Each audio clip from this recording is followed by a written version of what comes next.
friends, welcome back to my channel Legal Knowledge. இன்னைக்கு இந்த வீடியோல formation of contract, அதாவது ஒரு கான்ட்ராக்ட்டை எப்படி ஃபார்ம் பண்றது and ஒரு அக்ரிமெண்ட்டை லீகலைஸ் பண்ணி அதை எப்படி கான்ட்ராக்ட்டா மாத்துறது அப்படின்றத பத்தி தான் இந்த வீடியோல பார்க்க போறோம். சோ வீடியோக்குள்ள போறதுக்கு முன்னாடி என் சேனலை நீங்க சப்ஸ்கிரைப் பண்ணலனா மறக்காம சப்ஸ்கிரைப் பண்ணிடுங்க. இப்போ நம்ம வீடியோக்குள்ள போலாம். First contract அப்படினா என்னன்னு பார்க்கிறதுக்கு முன்னாடி agreement அப்படினா என்னன்னு பார்க்கலாம். Agreement வந்து section 2E of Indian Contract Actல டிஃபைன் பண்ணிருக்காங்க. இந்த செக்ஷன்ல என்ன சொல்றாங்க அப்படினா every promise and every set of promises forming the consideration for each other is an agreement அப்படினு சொல்றாங்க. அதாவது இதுக்கு அர்த்தம் என்னன்னா இப்போ ரெண்டு பார்ட்டிஸ் இருக்காங்க. இப்போ ஒரு பார்ட்டி வந்து நான் உங்களுக்கு இந்த ப்ராடக்ட் வந்து கொடுக்குறேன், நீங்க பதிலுக்கு வந்து எனக்கு இவ்வளோ பே பண்ணுங்க அப்படின்னு சொல்லி ரெண்டு பேரும் சேர்ந்து ஒரு ப்ராமிஸை மேக் பண்ணியிருக்காங்க. இதுதான் வந்து அக்ரிமெண்ட். இதை வந்து இவங்க பதிலுக்கு கொடுக்கறது தான் அவங்க கன்சிடரேஷன் அப்படின்னு சொல்றாங்க. ஃபார் எக்ஸாம்பிள் இப்போ நம்ம அமேசான் எடுத்துக்கலாம். இப்போ அமேசான் வந்து ஒரு ஷூ வந்து ஒரு 500 rupeesக்கு செல் பண்ணுறான் அப்படின்னு சொல்லி அவங்க ஒரு ஆஃபர் பண்ணுறாங்க. அதை நம்ம ஏற்றுக்கிட்டு அந்த ஆஃபரை அக்செப்ட் பண்ணிக்கிட்டு நான் உங்களுக்கு 500 கொடுக்குறேன், நீங்கள் இந்த ஷூவை எனக்கு கொடுங்க அப்படின்னு சொல்லிட்டு நம்ம அதை அக்செப்ட் பண்ணிக்கிட்டு ஆர்டர் பண்ணுறோம். இப்போ வந்து அவங்க பதில் அந்த ஆர்டரை வந்து நம்ம அந்த ஷூ வந்து நம்மளுக்கு வீட்டுக்கு கொடுக்குறதும் நம்ம அதை அவங்களுக்கு கொடுக்குறதும் தான் அக்ரிமெண்ட். அந்த இதுதான் அந்த ப்ராமிஸ். நெக்ஸ்ட் வந்து எசென்ஷியல் ஆஃப் அக்ரிமெண்ட், அதாவது ஒரு அக்ரிமெண்ட்டை மேக் பண்ணுறதுக்கு தேவையான விஷயங்கள் என்னென்னன்றதை பார்க்கலாம். ஃபர்ஸ்ட் வந்து பார்ட்டிஸ் இருக்கணும். ஒரு அக்ரிமெண்ட் ஃபார்ம் பண்ணுறாங்கன்னா அப்படின்னா அங்கே வந்து பார்ட்டிஸ் இருக்கணும், அவங்க நடுவில் தான் அந்த அக்ரிமெண்ட்டை ஃபார்ம் பண்ணுவோம். அண்ட் ரெண்டாவது வந்து ஆஃபர் ஆர் ப்ரொப்போசல். அதான் முன்னாடி சொன்னால ஒரு ஆஃபர், நான் உங்களுக்கு இது தரேன், நீங்கள் பதிலுக்கு இது ரிட்டர்னுக்கு வந்து நீங்கள் எனக்கு தாங்க அப்படின்னு சொல்லி நம்ம ஒரு ஆஃபரை மேக் பண்ணணும். ஸோ ஆஃபர் இருக்கணும். இந்த ஆஃபர் வந்ததுக்கப்புறம் அக்செப்டன்ஸ் வரும். இந்த ஆஃபர் அக்செப்ட் பண்ணுறதுக்கு அக்செப்டன்ஸ் வரும். இந்த தரேன் வாங்குறேன் கொடுத்தல் வாங்குறதுக்கு நம்ம ஏற்றுக்கிறது, அதுதான் வந்து அக்செப்டன்ஸ். இந்த ஆஃபரும் அக்செப்டன்ஸும் சேர்ந்தா ப்ராமிஸ் வரும். ஸோ இந்த ப்ராமிஸ் வந்ததுக்கப்புறம் கன்சிடரேஷன் அப்படின்றது வந்து எய்தர் அது வந்து ஒரு ப்ராடக்டாக இருக்கலாம், இல்லை சர்வீஸாக இருக்கலாம், இல்லை மணியாக இருக்கலாம். நான் உங்களுக்கு இதுக்கு தரேன், அதை அந்த பதிலுக்கு பதில் தந்துக்கிறது தான் கன்சிடரேஷன். ஸோ இந்த 5 things இருந்தால் தான் அது வந்து ஒரு அக்ரிமெண்ட்டாக ஆகும். இப்போ நம்ம இன்னொரு எக்ஸாம்பிள் பார்க்கலாம். இப்போ ஒரு சின்ன பையன் வந்து ஒரு ஐஸ்கிரீம் கடைக்காரர்கிட்ட போய் ஒரு ஐஸ்கிரீம் வாங்குறான். அந்த வாங்கின ஐஸ்கிரீம்க்கு வந்து அவன் 10 ரூபாய் திருப்பி தரான். இங்கே வந்து இந்த பார்ட்டிஸ் யாருன்னா இந்த சின்ன பையனும் அந்த ஐஸ்கிரீம் கடைக்காரன் தான் பார்ட்டிஸ். அண்ட் ரெண்டாவது வந்து ஆஃபர் என்னன்னா அந்த சின்ன பையன் ஐஸ்கிரீம் வாங்கிக்கிறேன், 10 ரூபாய்க்கு கொடுத்து ஐஸ்கிரீம் வாங்கிக்கிறேன் அப்படின்னு சொல்லி கேட்குறது தான் இங்கே ஆஃபர். அண்ட் கன்சிடரேஷன் இங்கே என்னன்னா அந்த ஐஸ்கிரீமும் அண்ட் அந்த 10 ரூபாவும் தான் இங்கே அந்த கன்சிடரேஷன். அண்ட் இந்த அக்செப்டன்ஸ் யார் பண்ணுறாங்கன்னா அந்த ஐஸ்கிரீம் வெண்டார் வந்து அக்செப்ட் பண்ணிவிட்டு அவர்கிட்ட காசு கொடுக்குறது தான் அக்செப்டன்ஸ். அண்ட் கன்சிடரேஷன் அந்த 10 rupees இந்த ஐஸ்கிரீம். ஸோ இப்போ வந்து அக்ரிமெண்ட் அப்படின்னா என்னன்றது வந்து தெளிவாக புரிஞ்சுது. இப்போ நெக்ஸ்ட் வந்து கான்ட்ராக்ட் அப்படின்னா என்னன்றதை இப்போ பார்க்கலாம். ஸோ கான்ட்ராக்ட், இந்த கான்ட்ராக்ட் வந்து section 2H of Indian contract ஆக்ட்ல டிஃபைன் பண்ணுறாங்க. இதில் என்ன சொல்கிறாங்கன்னா and agreement enforceable by law அப்படின்னா ஒரு அக்ரிமெண்ட்டை லானால என்ஃபோர்ஸ் பண்ணதுக்கப்புறம் அது வந்து கான்ட்ராக்டாக ஆகிடுது அப்படின்னு சொல்கிறாங்க.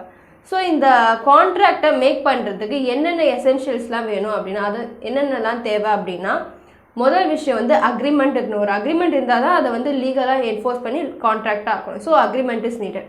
அண்ட் ரெண்டாவது வந்து intention to create legal relationship, அதாவது ரெண்டு பார்ட்டிஸும் கான்ட்ராக்ட்குள்ளே என்டர் ஆகணும் அப்படின்ற ஒரு இன்டென்ஷன் அவங்களுக்குள்ளே இருக்கணும். ஸோ அந்த மாதிரி இன்டென்ஷன் எதுவும் இல்லாமல் கான்ட்ராக்ட் சும்மா வாய் வார்த்தையாக சொல்கிறது எல்லாம் ஒரு கான்ட்ராக்டாக ஆகிடாது. ஃபார் எக்ஸாம்பிள் இப்போ ஒரு கேஸ் பார்க்கலாம், பெல்ஃபர் வெர்சஸ் பெல்ஃபர். இந்த கேஸில் வந்து ஹஸ்பண்ட் வந்து சிலோனில் ஒரு கவர்மெண்ட் ஜாபில் வேலை பார்க்குறாரு. அவங்க வந்து வெக்கேஷன் டைமில் ஹஸ்பண்டும் ஒய்ஃபும் சேர்ந்து இங்கிலாந்துக்கு போகிறாங்க. அப்படி இங்கிலாந்துக்கு போகும்போது அவங்க ஒய்ஃப்க்கு வந்து உடம்பு சரியில்லாமல் ஆயிடுது. ஸோ அவங்களால திருப்பி சிலோனுக்கு கிளம்பி வர முடியல, அதனால அங்கேயே விட்டு வர மாதிரி இருக்குது. அப்போ வந்து இந்த இடத்துல ஹஸ்பண்ட் என்ன பண்ணுறாருன்னா அவங்க அந்த இங்கிலாண்டில் இருக்க போகிற பீரியட் வரைக்கும் ஒய்ஃப்க்கு வந்து 30 pounds வந்து கொடுக்குறதா அப்படின்னு சொல்லியிருக்காரு.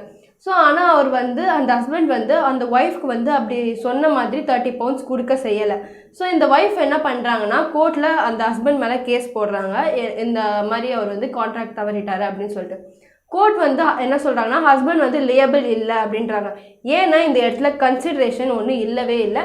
அண்ட் வந்து இது வந்து வெறும் கான்ட்ராக்ட் அக்ரிமெண்ட் மாதிரி தான் இருக்குது தவிர இது வந்து கான்ட்ராக்டில் லீகலாக என்ஃபோர்ஸபிள் பண்ணலை. ஸோ அதே மாதிரி அந்த ஹஸ்பண்டுக்கு வந்து இன்டென்ஷனும் ரெண்டு பார்ட்டிஸ்க்குமே இன்டென்ஷன்ஸும் கான்ட்ராக்டுக்குள்ள என்டர் ஆக இன்டென்ஷன்ஸும் இல்லை. ஸோ இது வந்து இந்த கேஸில் வந்து ஹஸ்பண்ட் வந்து லியபிள் இல்லை அப்படின்னு சொல்லிடுறாங்க. மூணாவது வந்து ஃப்ரீ கன்சென்ட். இப்போ பார்ட்டிஸ் வந்து கான்ட்ராக்டில் என்டர் ஆகுறாங்க அப்படின்னா அந்த பார்ட்டிஸோட கன்சென்ட் வந்து ஃப்ரீயாக இருக்கணும். அவங்களோட ஓன் இன்ட்ரெஸ்டோடு அவங்க வந்து என்டர் ஆகணும். ஒருத்தர் வந்து ஃபோர்ஸ் பண்ணியோ இல்லை ஃப்ராட் பண்ணியோ அந்த கான்ட்ராக்டில் என்டர் ஆகுற மாதிரி இருக்கக்கூடாது. அண்ட் 4வது வந்து லாஃபுல் ஆப்ஜெக்ட்.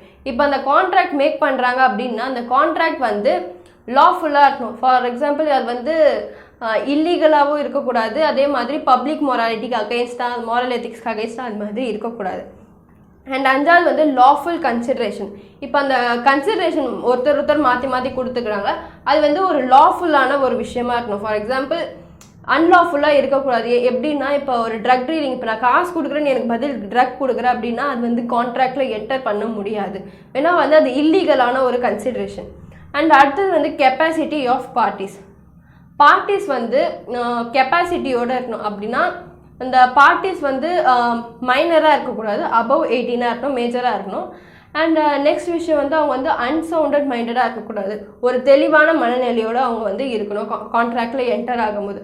அதே மாதிரி ஒரு கான்ட்ராக்ட் என்டர் பண்ணும் போது அந்த பர்சன் வந்து குடிச்சிட்டோ இல்லை ட்ரங்க்டாவோ இருக்கக்கூடாது.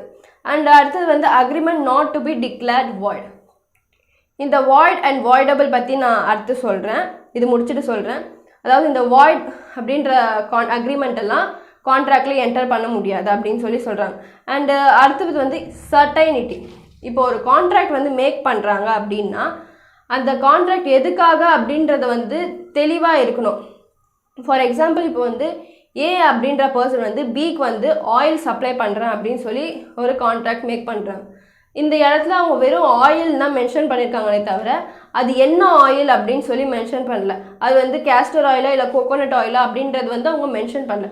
ஸோ அந்த மாதிரி இல்லாமல் ஒரு தெளிவாக ஒரு சர்டைனிட்டியோட அந்த மென்ஷன் பண்ணி இருக்கிறது தான் சர்டைனிட்டி அப்படின்றாங்க. அடுத்து வந்து பாசிபிலிட்டி ஆஃப் பர்ஃபார்மன்ஸ் அப்படின்னா ஒரு நடக்காத விஷயத்தில் வந்து கான்ட்ராக்டில் என்டர் ஆகாது. ஃபார் எக்ஸாம்பிள் இப்போ வந்து ஒரு பர்சன் இறந்துட்டாங்க, அந்த பர்சன் வந்து நான் உயிர் கொடுக்குறேன், நீங்கள் பதிலுக்கு எனக்கு காசு கொடுங்க அப்படின்னு சொல்லி எல்லாம் ஒரு கான்ட்ராக்டை மேக் பண்ணணும். பிகாஸ் வேணால் இந்த இடத்துல வந்து எந்த ஒரு பாசிபிலிட்டியும் இல்லை. ஸோ இந்த மாதிரி விஷயத்துலலாம் மட்டும்தான் கான்ட்ராக்ட் வந்து மேக் பண்ண முடியாது. இப்போ வாய்ட் அண்ட் வாய்டபிள் கான்ட்ராக்ட் பற்றி பார்க்கலாம். வாய்ட் கான்ட்ராக்ட் அப்படின்னா என்னென்னா, இப்போ ஒரு கான்ட்ராக்ட் வந்து ஆரம்பத்தில் அந்த அக்ரிமெண்ட்டாக இருக்கும்போது இருந்தே அது வந்து அகைன்ஸ்டாக தான் இருக்கும், அது வந்து ஒரு கான்ட்ராக்டை அக்செப்ட் பண்ண முடியாத மாதிரி இருக்கும். ஃபார் எக்ஸாம்பிள் இல்லீகல் திங்ஸ் எல்லாம் வாய்டபிள் கான்ட்ராக்ட். இப்போ ஒரு அதான் முன்னாடியே சொன்னேன் ட்ரக் டீலிங். இந்த ட்ரக் டீலிங் வந்து ஒரு கான்ட்ராக்ட் மேக் பண்ணுறாங்க அப்படின்னா அது கான்ட்ராக்டாக மேக் பண்ணிடுவாங்க. ஆனால் அந்த கான்ட்ராக்ட் மேக் பண்ண அன்னிலேருந்துமே அது வந்து வாய்டாக தான் இருக்கணும், அது அக்செப்ட் பண்ண முடியாத ஒரு கான்ட்ராக்டாக தான் இருக்கும். ஸோ இதெல்லாம் தான் வாய்ட் கான்ட்ராக்ட். அண்ட் அடுத்தது வந்து வாய்டபிள் கான்ட்ராக்ட் அப்படின்னா ஒரு பர்சனை வற்புறுத்தி பண்ணுறதோ இல்லை அவங்களோட கன்சென்ட் இல்லாமல் ஒரு கான்ட்ராக்டை மேக் பண்ணுறது, ஃப்ராட் பண்ணி மேக் பண்ணுறது அப்படின்றதெல்லாம் வாய்டபிள் கான்ட்ராக்டில் வரும். ஸோ இதுதான் void and voidable contract. So contract அப்படின்னா என்னன்றதை பற்றி தெரிஞ்சிருக்கோன்னு நினைக்கிறேன். அடுத்த வீடியோவில் நல்ல டாப்பிக்கோடு உங்களை பார்க்குறேன். தேங்க்யூ.